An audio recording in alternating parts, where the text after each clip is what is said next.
আমার মুসলমান ভাইরা আমার, আল্লাহ রাব্বুল আলামিন সূরাতুল বাকারা সুন্দর করে বান্দাদেরকে জানিয়ে দিলেন, বান্দা তোমাদেরকে আমি আল্লাহ রাব্বুল আলামিন জানিয়ে দিলাম, ইয়া আইয়ুহাল্লাযীনা আমানু কুতিবা আলাইকুমুস সিয়াম।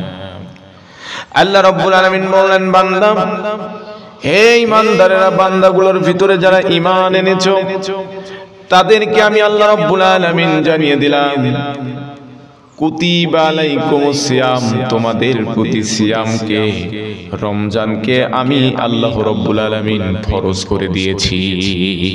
তার মানে রোজা, সিয়ামকে মুসলমানদের জন্য ফরজ করে দিয়েছেন স্বয়ং মহান রব্বুল আলামিন। আমার মুসলমান ভাইরা আমার, কিন্তু আপনারা দেখবেন এই পবিত্র কোরআনুল কারীমের ভিতরে আল্লাহ রাব্বুল আলামিন সিয়াম যে মুসলমানদের জন্য ফরজ করে দিয়েছেন, কোরআনের বিসমিল্লাহর বা থেকে শুরু করে সূরা ফাতিহা থেকে শুরু করে নাস পর্যন্ত যদি আপনি তেলাওয়াত করতে যান, এর তাফসীর যদি পড়তে যান, তাহলে আপনি দেখতে পারবেন এই কোরআনুল কারীমের ভিতরে সিয়ামকে যে ফরজ করা হয়েছে, এই ফরজ করার ব্যাপারে শুধুমাত্র কেবলমাত্র একটি আয়াতেই রয়েছে, আরেকটি আয়াত নাজিল হয়নি। তার মানে সূরা ফাতিহাকে আল্লাহ রাব্বুল আলামিন সিয়ামকে ফরজ করার জন্য একটি আয়াত দ্বারা আল্লাহ রাব্বুল আলামিন সিয়ামকে ফরজ করে দিয়েছেন, কিন্তু এটি খুবই হার্ডলি একটি আয়াত। কেন হার্ডলি? এখানে যেহেতু বলা হয়েছে কুতিবা আলাইকুমুস সিয়াম, কুতিবা মানে লিখিত করে দেয়া হয়েছে। ও মুসলমান ভাই, একটা আমি উদাহরণ আপনাদেরকে দিতে চাই। উদাহরণটা হলো গিয়ে, পৃথিবীর বুকে কারো যদি কয়েকশো বিঘা জমি থাকে, আর যদি আমাকে 1 বিঘা জমি লিখিয়ে দিতে চাই, অর্থাৎ মুখে যদি বলে তোমাকে আমি 1 বিঘা জমি দিয়ে দিলাম হুজুর, কিন্তু আমি বলবো না না, আপনার 1 বিঘা জমি আমি নিতে চাই না, কারণ আপনার জমি আমি কেমনে নেব, এটা সম্ভব হতে পারে না। কিন্তু এই কথাটার কোনো প্রকারের ভিত্তি নাই। একজন জবান দিয়ে বলল, হুজুর আপনাকে 1 বিঘা জমি দেব, আমি সেটা নিব না, একটা পাগলও নিবে না। কিন্তু যখন বলবে কলম দিয়ে দলিলের ভিতরে লিখিত করে 1 বিঘা জমি হুজুর আপনাকে দেব, তখন আমি বলবো যে ভাই, আমাকে যদি লিখিত করে দেওয়া হয় 1 বিঘা জমি, তাহলে আমি অবশ্যই নেব, কারণ আমার নামে দলিল হয়ে যাবে। তার মানে 1 বিঘা কেন, 10 বিঘা যদি জমি লিখিত ছাড়া আমাকে দেয়, আমি হুজুর নিতে ইচ্ছুক না।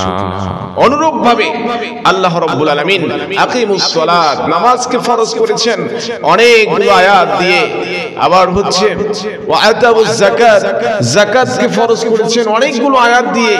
কিন্তু আল্লাহ রাব্বুল আলামিন একটি মাত্র আয়াতে কারিমার মাধ্যমে সিয়ামকে ফরজ করলেন। কাতাবা, কুতিবা, এগুলোর অর্থ হচ্ছে লিখিত ভাবে।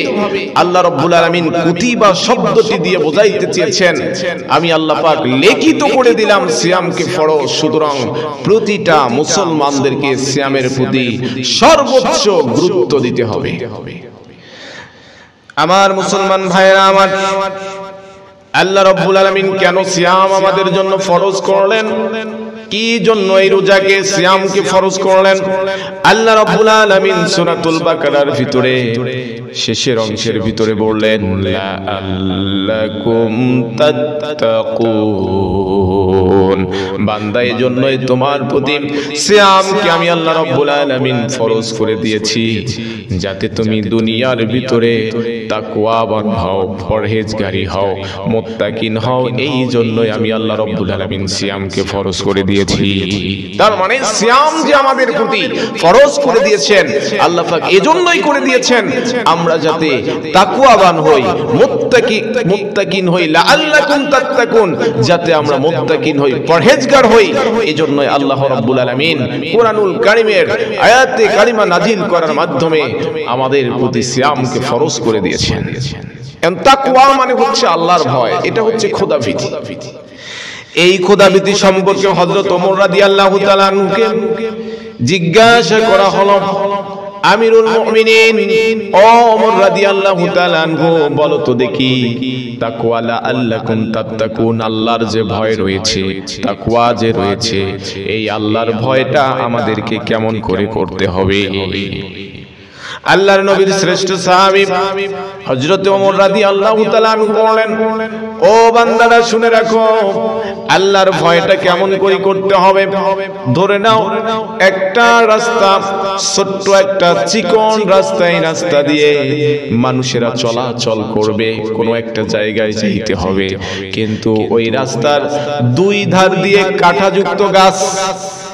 এই যে দুই ধার দিয়ে কাঁটাযুক্ত গাছ, কিন্তু আপনাকে ওই রাস্তা দিয়ে যেতেই হবে। এবার তোমরা বলো দেখি, এই রাস্তা দিয়ে তোমরা যদি যাও ক্ষত বিক্ষত হয়ে যাবে, রক্তাক্ত হয়ে যাবে। এবার তোমরা বলো দেখি, এই রাস্তা দিয়ে যাওয়া কি সম্ভব হবে? সাহাবায়ে কেরাম বললেন, ওমর যাওয়া সম্ভব না, কিন্তু যদি যাই ক্ষত বিক্ষত হয়ে যাবে। ওমর রাদিয়াল্লাহু তাআলা আনহু বলেন, তারপরেও আপনাকে ওই রাস্তা দিয়ে যেতেই হবে। এখন তুমি যদি যেতে চাও, তোমাকে আটো হয়ে একদম সেনসিটিভ ভাবে, একদম আটো হয়ে তোমাকে যাইতে হবে।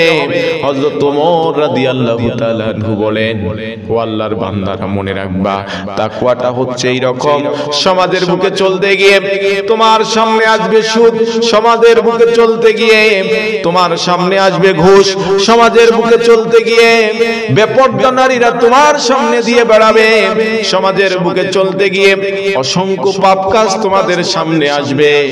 এই পাপ কাজগুলো থেকে তোমরা বেঁচে থাকবা, এই পাপ কাজগুলো তোমরা করবা না। আল্লাহর ভয়ে, এর নামেই হচ্ছে তাকওয়া।